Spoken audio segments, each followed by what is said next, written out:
You're sitting in your car right now, maybe listening to this while you drive to a job you don't love, to pay for things you don't need, to impress people you don't even like. And here's the part that'll make your stomach drop. This isn't an accident. This isn't bad luck. This is by design. Most people don't lose money because they're stupid. They lose money because the system is engineered to extract every dollar from your paycheck before you even realize what happened. And the scariest part, you volunteered for it. My name is Nick, and I've spent the last 5 years studying why two people can make the exact same salary, live in the same city, and one ends up financially free while the other is trapped in a cycle of payments, stress, and quiet desperation. The answer isn't what you think. It's not about discipline. It's not about budgeting. It's about understanding that you're playing a rigged game and the house always wins unless you know the rules. Here's what I'm going to show you in the next 20 minutes. First, I'll expose the consumption trap that has you working harder every year while feeling more broke every month. Then, I'll walk you through the psychology they use against you, the credit system that's bleeding you dry, and most importantly, the exact playbook to escape this financial prison without earning another dollar, because here's the truth they don't want you to know. You don't need more money. You need fewer chains. Let's start with something that happened to me 3 years ago.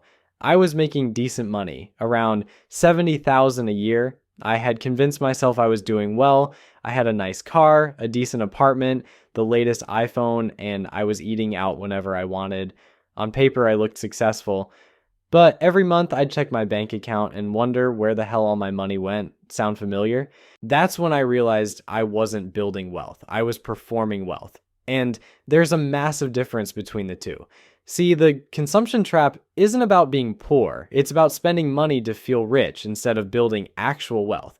It's invisible because everyone around you is doing it. Your coworkers, your friends, your family, we're all trapped in the same cycle, and we call it normal. Here's the cycle that owns most people's lives. You work 40 to 60 hours a week, you get paid, you immediately spend that money on lifestyle expenses, debt payments, and things that make you feel temporarily successful. By the end of the month, you're broke again. So you work harder, maybe get a raise, and then spend even more because now you can afford it. Rinse and repeat for 40 years. This isn't living. This is financial slavery with better marketing. The system doesn't need you poor. That would be bad for business. The system needs you consuming. There's a huge difference. Poor people can't buy anything, but consumers are gold mines. They'll work their entire lives to pay for things they don't own, using money they don't have to maintain a lifestyle they can't afford. And here's the psychological warfare they're using against you every single day. You've been programmed since childhood to associate spending with success, happiness, and self-worth.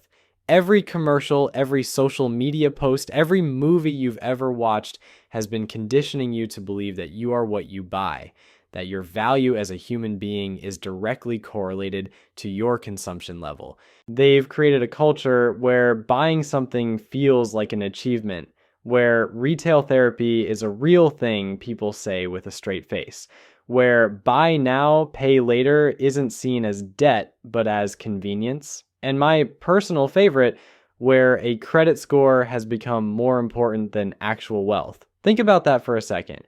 We've created a system where your ability to borrow money is considered more valuable than your ability to not need to borrow money in the first place. This is where it gets really dark. They sell you a lifestyle, then rent it back to you with interest. That car payment isn't just a monthly expense, it's a monthly reminder that you don't actually own the thing you drive every day. That mortgage isn't homeownership. It's a 30-year rental agreement with extra steps. Those credit card payments aren't building anything. They're paying for experiences you already had with money you'll earn in the future. Credit is the silent wealth killer that most people never see coming. It feels harmless at first.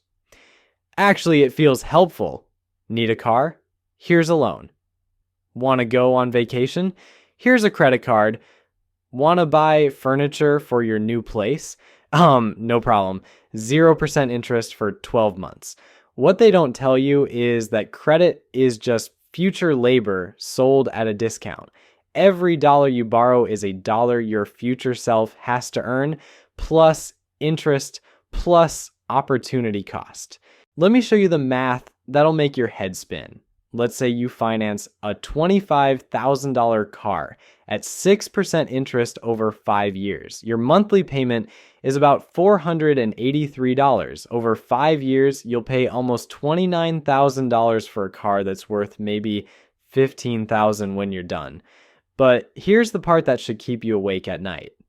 If instead of making those car payments, you invested that same $483 every month in a basic index fund earning 7% annually, after 5 years you'd have over $34,000. And here's the kicker. You'd still have that $34,000 after 5 years, while the car is sitting in your driveway worth half what you paid for it. This is the opportunity cost of lifestyle debt. It's not just the money you spend, it's all the money that money could have made if you'd invested it instead. Every finance purchase is a choice between temporary gratification and long-term wealth. And most people are choosing gratification every single time. There's a difference between productive debt and lifestyle debt, and understanding this difference will change your entire financial life. Productive debt makes you money. A mortgage on a rental property, a business loan that generates income, student loans for a degree that dramatically increases your earning potential. These can be smart uses of debt because they pay for themselves. Lifestyle debt, on the other hand, is debt used to fund consumption. Car loans, credit cards, financing for furniture, electronics, vacations. This debt doesn't make you money. It costs you money every single month while providing zero return on investment. Here's the rule that'll save you from financial ruin. If it depreciates, don't finance it. If you can't afford to buy it with cash, you can't afford it, period. I know that sounds harsh, but this rule alone will keep you out of the consumption trap that destroys most people's financial future. Now, let's talk about cars, because they're probably the biggest wealth destroyer in most people's lives. The average American has a car payment of over $500 a month. $500 a month for something that loses 20% of its value the moment you drive it off the lot. Something that continues to depreciate every single day you own it. Something that requires insurance, maintenance, repairs, and gas. Cars don't just cost what you pay for them, they cost what you pay for them, plus all the ongoing expenses, plus all the money you could have made if you'd invested the payments instead. But here's what really gets me angry. We've been conditioned to think that our car reflects our success, that driving a 3-year-old Honda instead of a brand new BMW somehow makes us less valuable as people. This is insane. Your car gets you from point A to point B. Everything else is ego, and ego is expensive. Here's what your car payment is really costing you. And I'm not talking about the sticker price, I'm talking about the real cost that nobody calculates, because if they did, they'd walk off every car lot empty-handed. Let's say you're financing that $30,000 SUV because you need something reliable for your family. Noble intention, terrible execution. Here's the math they don't want you to see. That car payment isn't just stealing $500 from your checking account every month. It's stealing your future, because compound interest works both ways. It can work for you, or it can work against you. And when you're making payments, it's working against you with ruthless efficiency. Over 7 years, you'll pay around $42,000 for that $30,000 car. But if you had invested that $500 monthly instead, earning a modest 8% return, you'd have over $57,000. The difference? You'd have $17,000 more cash. Plus, you wouldn't own a depreciating asset that's worth maybe $12,000 by the time you're done paying for it. So your cute family SUV didn't cost you $30,000, it cost you $69,000 in real wealth. Nice job, champ. But wait, it gets worse, because you don't just pay for the car, you pay for premium insurance on the car you're still paying for, you pay for maintenance on the car you don't own, you pay for repairs on the car that's bleeding value every single day. And here's my favorite part. You pay storage fees for the car you can't afford to lose, because if it gets stolen or totaled, you still owe more than it's worth. This is called being upside down, and it's where most car owners live their entire driving lives. Now, let me blow your mind with a different approach. Buy a 3 to 5 year old Honda Civic or Toyota Camry with cash, let's say $8,000. Boring? Absolutely. But here's what's not boring. You own it completely. The insurance is cheaper, the registration is cheaper, and when something breaks, you fix it instead of trading it in for an even bigger payment. That $8,000 car will drive you to the exact same job, the exact same grocery store, and the exact same life as the $40,000 car. The only difference is you'll arrive with money instead of debt. And before you tell me you need the latest safety features for your family, let me remind you that people survived decades of driving without backup cameras and lane departure warnings. Your grandfather drove a car with no airbags and somehow lived long enough to create your existence. I think you'll be fine in a 2019 Camry. But while cars destroy wealth through depreciation, this next trap destroys it through interest. And it's the one nobody wants to talk about: housing. The real estate industry has convinced an entire generation that renting is throwing money away and that buying the biggest house you can qualify for is smart financial planning. But here's the truth. Your house is not an investment. It's shelter with a financing plan attached. Let me give you the math that banks hope you never calculate. A $300,000 mortgage at 5% interest over 30 years costs you $579,000 total. That means you pay $279,000 in interest alone. That is nearly double the purchase price just for the privilege of not buying with cash. And it gets worse. That calculation assumes you stay in the house for 30 years, but most people move every 7 years. This means they're constantly resetting their mortgage clock and primarily paying interest to the bank instead of building equity for themselves. Don't let the bank decide how much house you can afford, because if you're house poor, you have no cash flow to invest, and that is exactly where the system wants you. This brings us to the third category of wealth destruction: clothes and furniture, the stuff you buy to make your life look like an Instagram post. Here's the truth about clothes. Nobody cares what you're wearing as much as you think they do, and the people who do care, those aren't your people anyway. You're spending money you don't have to impress people you don't like with clothes that will be out of style next season. That's not fashion. That's financial insanity. I know a guy who spent $1,200 on a single jacket because it was the right brand. $1,200 for something that literally just keeps you warm. You know what else keeps you warm? A $50 jacket from Costco. The difference isn't the warmth. The difference is the story you're telling yourself about who you are based on what you own. The same logic applies to furniture. You don't need a $2,000 couch. You need somewhere to sit. Facebook Marketplace is full of people selling beautiful furniture for a fraction of retail price because they're upgrading to keep up with some imaginary standard they saw in a magazine. Their poor financial decisions become your smart financial opportunities. But here's where people get defensive. They say, "Nick, I work hard for my money. I deserve nice things." And you're right. You do deserve nice things. But what you really deserve is financial peace. You deserve to sleep at night without worrying about money. You deserve to walk away from a toxic job because you have options. You deserve to take risks and chase dreams because you're not trapped by payments. Those are the nice things that actually matter. The fourth wealth destroyer is entertainment. We've created a culture where fun requires a subscription.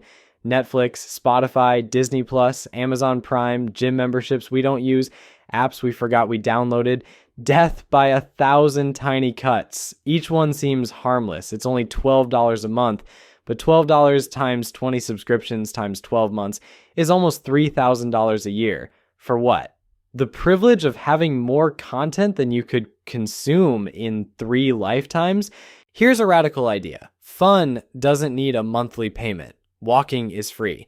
Reading books from the library is free. Cooking at home with friends is basically free. Having actual conversations with people is free. Playing board games is free after you buy them once.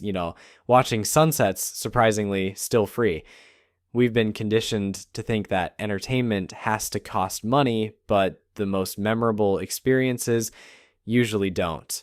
I'm not saying live like a hermit. I'm saying be intentional. Ask yourself if this monthly payment is actually making your life better, or if it's just another chain keeping you tied to the hamster wheel. Because here's what nobody talks about. Every recurring payment is a vote for staying exactly where you are. It's a vote for needing that job, that salary, that level of stress just to maintain your current lifestyle. Now, here's the part that changes everything. The hidden advantage of spending less isn't just the money you save, it's the control you gain. When you need less money to live, you need less bullshit to tolerate. Bad boss? You can afford to quit. Toxic relationship? You can afford to leave. Dream opportunity that pays less initially? You can afford to take the risk.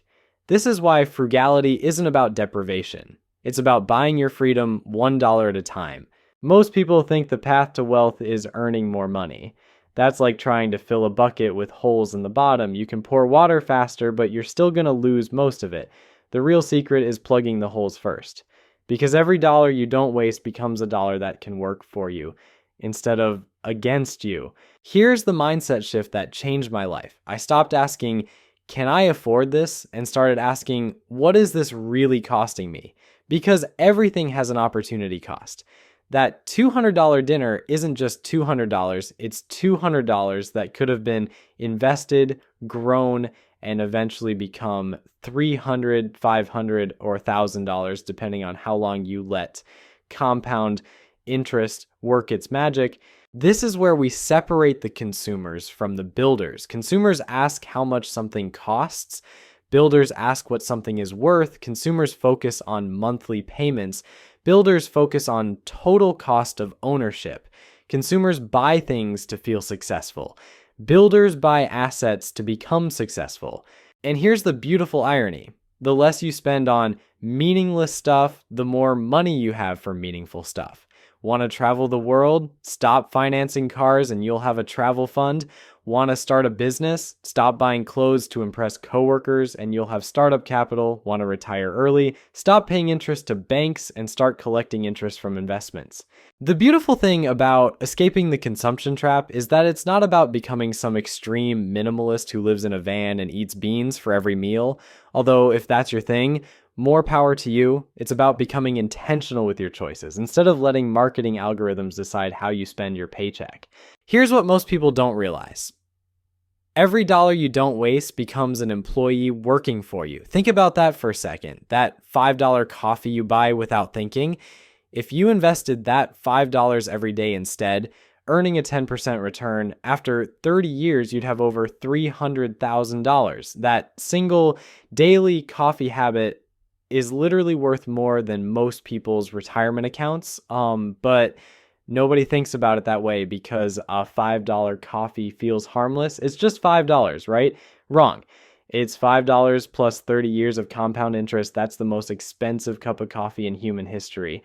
This is where we need to talk about where your money should actually go once you stop bleeding it through lifestyle debt.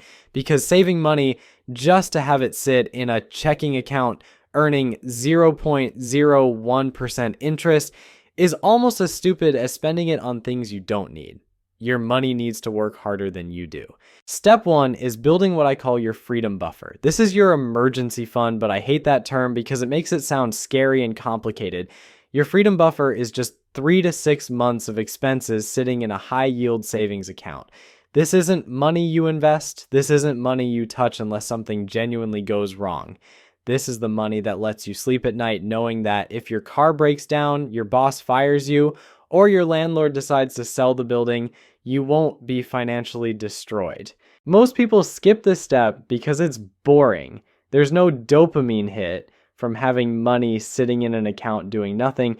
But here's what that boring money actually buys you. It buys you the ability to say no. No to the toxic job, no to the abusive relationship, no to the pushy car salesman trying to get you into a payment you can't afford. That freedom buffer isn't just money, it's options. And options are the most valuable thing you can own in a world designed to trap you. Once you have your buffer, everything you save beyond that should go to work for you through investing. And before you tell me that investing is risky and complicated, let me simplify this for you. Put your money in a low-cost index fund that tracks the total stock market. That's it. Don't try to pick individual stocks. Don't try to time the market. Don't listen to your uncle who thinks he's the next Warren Buffett because he bought Tesla at the right time once. Just buy the entire market through an index fund and let compound interest do what it's done for the past 100 years. Grow your wealth while you sleep. The S&P 500 has averaged about 10% annual returns over the long term. Some years it's up 30%, some years it's down 20%. Over decades, it trends upward, and that's all you need to know. The system wins when you keep consuming blindly, and it loses when you start choosing intentionally. You now know the game they're playing with your paycheck, and more importantly, you know how to play back. So here's your challenge. This week, delay one purchase you were about to make. Cancel one subscription you forgot you had. Take that money and put it toward your freedom buffer or invest it in an index fund. Every chain you break makes the next one easier to snap. Remember, you don't need more money, you need fewer chains.